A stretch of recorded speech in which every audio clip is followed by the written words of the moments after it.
Madame Chantal Biya. Les femmes sont plutôt bien représentées dans l'audiovisuel en général, mais là également, dans ce domaine également, on observe le phénomène du fameux plafond de verre qui fait que plus on monte dans la pyramide et plus les visages féminins se raréfient.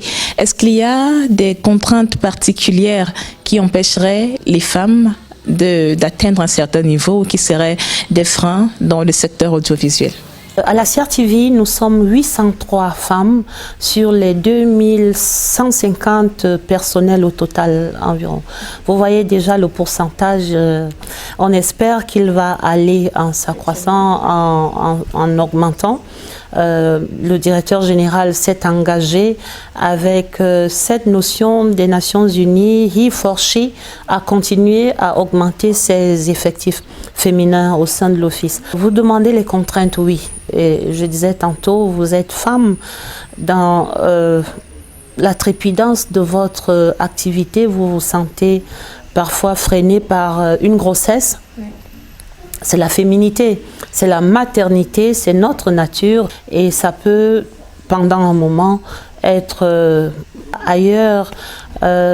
Souvent, un congé de maternité n'est pas de nature à vous faire perdre les pédales dans votre métier, mais parfois vous revenez et puis il y a comme une mauvaise humeur, pour dire le moins, de votre employeur par rapport à vos heures de TT, par rapport à ses obligations, même matrimoniales. On doit assumer ce qu'on doit assumer.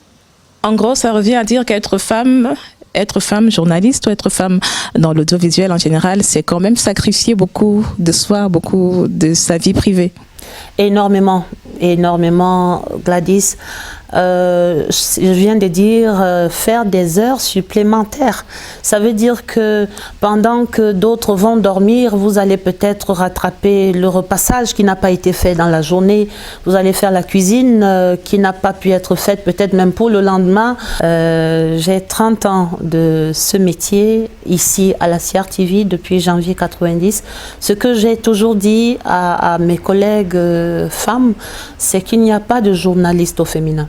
On est journaliste tout court et il faut faire ce qu'il faut faire. Quand on est programmé pour un reportage à minuit, on va au reportage. Il ne faut pas mettre en avant cet aspect, oui, il y a le mari, il y a les enfants, il y a le bébé.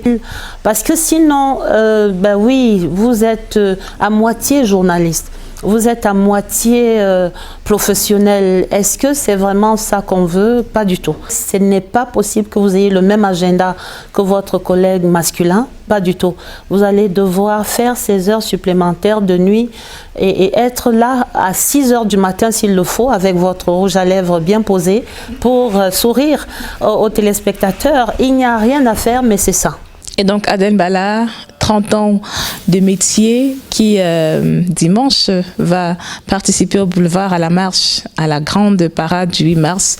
Quelle est la signification de cette journée pour vous? Le 8 mars, je crois que j'y crois d'abord. J'y crois parce que c'est un moment de sensibilisation.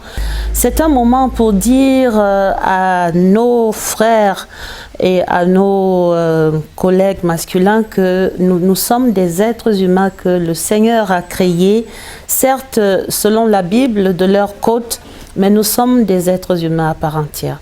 Il y a encore des pans entiers de notre pays.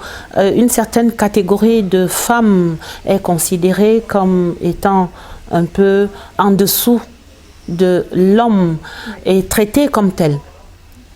C'est pour moi intolérable et inadmissible. La femme sera toujours sous-estimée, sous-payée, considérée comme ne pouvant pas réellement donner le niveau de rendement que l'homme va donner.